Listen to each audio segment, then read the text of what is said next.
Hello guys. Flex ko lang tong nakilala ko kanina sa mall. Sa may part ng mall.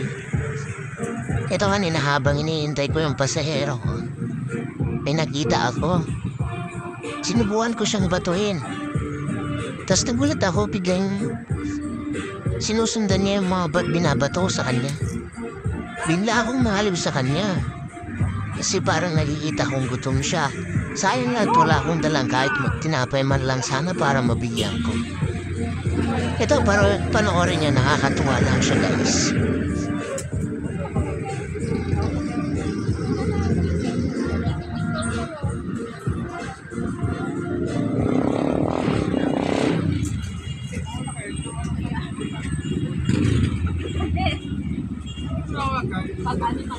Sabi ko lang.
O ayan, di ba nakakatuwa siya guys? Thank you for watching!